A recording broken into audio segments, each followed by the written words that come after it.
हम लोग गलती ये करते हैं, ज़्यादा पढ़ते रहते हैं, ऐसी रैंडमली कोई बुक उठाएंगे और पढ़ना शुरू कर देंगे, ठीक है, पढ़ते रहेंगे।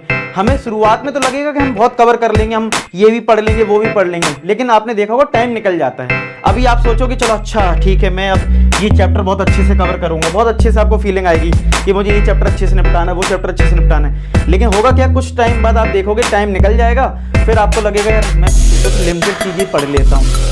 हेलो स्टूडेंट्स, कैसे हैं आप सब लोग? आई होप आप लोग अच्छे होंगे, अच्छे से पढ़ाई कर रहे होंगे। तो जो बच्चे जेई 2025 को टारगेट कर रहे हैं, 2026 को टारगेट कर रहे हैं, तो उनका जेई का सिलेबस क्या होने वाला है, मेंस का सिलेबस की मैं बात कर रहा हूँ, ये जेई मेंस का सिलेबस है। तो यहाँ पे अगर हम देखें तो हमारी जो पहली यूनिट है वो है सेट्स, रिलेशन, फंक्शन। तो आपको ये सेट्स वाला चैप्टर तो आपको पता है क्लास 11 का रहेगा, और रिलेशन फंक्शन वाला जो चैप्टर है वो क्लास 11th में भी है और 12th में भी, तो दोनों से आपको कवर करना होगा। और मैं टॉपिक्स की मैं बात करूं तो आपने सारे टॉपिक्स आपने एनसीईआरटी में जो पढ़े वही है, बस एक आपको एक्स्ट्रा करना पड़ेगा, द कंपोजिशन ऑफ फंक्शंस, ठीक है। अब ये बात अलग है कि आपको सिर्फ एनसीईआरटी से तो नहीं करना है, मैथ्स बहुत अच्छे लेवल पे आती है, तो आपको वेरियस रेफरेंस बुक भी यूज करनी चाहिए, और मिनिमम मैं कहूँगा प्रीवियस ईयर क्वेश्चन जरूर करो। प्रीवियस ईयर क्वेश्चन से भी आपको काफ़ी आइडिया लग जाता है कि पेपर का क्या पैटर्न है, और प्रीवियस ईयर क्वेश्चन बहुत हैं। अगर तुम उन्हीं को प्रैक्टिस कर लोगे एक साल में तो भी बहुत है, मतलब प्रैक्टिस करने के लिए, ठीक है। तो ये चीज़ है। अगर मैं कॉम्प्लेक्स नंबर की बात करें तो आपको यार एक्स्ट्रा, अगर आपने सिर्फ एनसीईआरटी पढ़ के रखा है 11th क्लास में, तो आपको और क्या क्या पढ़ना पड़ेगा। तो आपको यहाँ पे Argand plane, algebra of complex number, modulus, ये सब टॉपिक आपको कॉम्प्लेक्स नंबर में ज़्यादा पढ़ने पड़ेंगे। हालांकि क्वाड्रेटिक इक्वेशन वही 10th वाला जो है अल्फा बीटा वाला वही सब है, लेकिन आपको इस पे भी क्या होता है ना, आपको कुछ एक्स्ट्रा प्रैक्टिस करनी पड़ती है। क्वेश्चंस आते भी हैं तो रूट्स पे बेस्ड जो क्वेश्चंस है वो आप उसको मतलब क्वेश्चंस की प्रैक्टिस करनी, टॉपिक वही है, मतलब प्रैक्टिस बस आपको ज़्यादा चाहिए होगी। और कॉम्प्लेक्स नंबर में कुछ टॉपिक्स जो मैंने मेंशन करे वो आपको और एक्स्ट्रा पढ़ने पड़ेंगे, जैसे आर्गुमेंट और प्रॉपर्टीज भी आपको पता होनी चाहिए, वो सारी चीज़ें, ठीक है।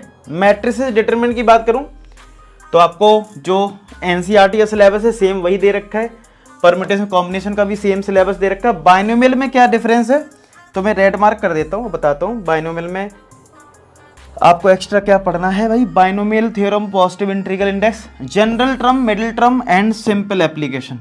ये मतलब जनरल टर्म निकालना कोर्स हटा दिया था एनसीईआरटी में। अगर हम देखें सीबीएसई बोर्ड से अगर आप हैं, या अगर आपका कोई और दूसरा बोर्ड है तो आप देख लो जनरल टर्म और मिडिल टर्म और ये सब आपके सिलेबस में है या नहीं है। सीबीएसई में तो नहीं है फिलहाल, तो ये आपको एक्स्ट्रा करना पड़ेगा जेई के लिए।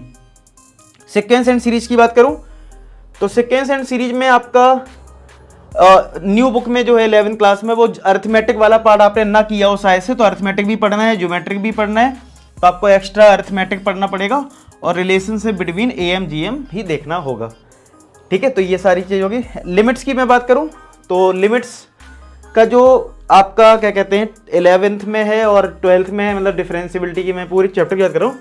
लिमिट्स वाले पार्ट की मैं बात करूँ तो क्या है, ये आपका क्लास 11 का है और ये वाला पार्ट है क्लास 12 का। तो जो सिलेबस आपको अपनी एनसीईआरटी मतलब सीबीएसई बोर्ड वाले बच्चे हैं उसमें दे रखा वही इसमें दे रखा है, तो ज़्यादा कुछ चेंज इसमें नहीं देखने को मिलेगा, सेम ही टॉपिक आपको कवर इसमें करने। इसमें भी आपका अप्रॉक्सीमेशन वाला पार्ट और क्या कहते हैं टेंजेंट नॉर्मल वाला हटा दिया है, ठीक है।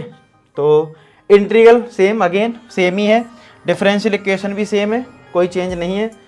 कोऑर्डिनेट ज्योमेट्री की मैं बात करूं तो कोऑर्डिनेट ज्योमेट्री में भी सारा वही है जो हम नॉर्मल 11th क्लास में करते हैं, जैसे कि स्ट्रेट लाइन में। बस स्ट्रेट लाइन में आपको एक्स्ट्रा पढ़ना पड़ेगा coordinate of centroid, ortho centre and circum centre of the circle, और ये बहुत इंपॉर्टेंट टॉपिक है, हर साल इस पे क्वेश्चन आते हैं, तो आपको इस पे प्रैक्टिस करनी पड़ेगी। रिमेनिंग चीज़ें आप वही 11th क्लास की जो बुक में है वही सब इसमें। सर्किल में बात करूँ तो सर्किल, पैराबोला, इन सब का स्टैंडर्ड फॉर्म तो है। Equation of circle when end points of diameter are given, ये आपको पढ़ना पड़ेगा। Point of intersection of line and circle with centre at origin, section of conics, यहाँ पे ये एक्स्ट्रा चीज़ें आपको कवर करनी है, ठीक है। ये जो मैंने मार्क किया है 3 डायमेंशनल ज्योमेट्री में आपको सारा कुछ जो हमने 12th और 11th में सीखा वही सब रहेगा।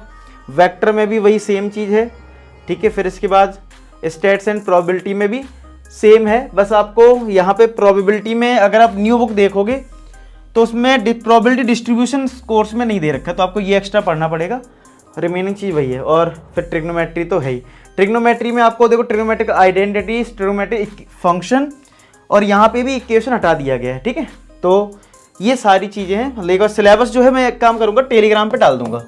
और देखो होता क्या है ना, एक दिक्कत पता क्या आती है, प्रॉब्लम ये हो जाती है कि हम लोग क्या करते हैं गलती, हम लोग गलती ये करते हैं ज़्यादा पढ़ते रहते हैं, ऐसी रैंडमली कोई बुक उठाएंगे और पढ़ना शुरू कर देंगे, ठीक है, पढ़ते रहेंगे। हमें शुरुआत में तो लगेगा कि हम बहुत कवर कर लेंगे, हम ये भी पढ़ लेंगे वो भी पढ़ लेंगे, लेकिन आपने देखा होगा टाइम निकल जाता है। अभी आप सोचोगे चलो अच्छा ठीक है, मैं अब ये चैप्टर बहुत अच्छे से कवर करूँगा, बहुत अच्छे से आपको फीलिंग आएगी कि मुझे ये चैप्टर अच्छे से निपटाना है, वो चैप्टर अच्छे से निपटाना है। लेकिन होगा क्या, कुछ टाइम बाद आप देखोगे टाइम निकल जाएगा, फिर आपको लगेगा यार मैं कुछ लिमिटेड चीज़ें पढ़ लेता हूँ। तो इसलिए पहले से ही सिलेबस माइंड में रखो कि भाई ये सिलेबस में है, उसके अकॉर्डिंग मुझे पढ़ना है, उसके अकॉर्डिंग मुझे प्रैक्टिस करनी है।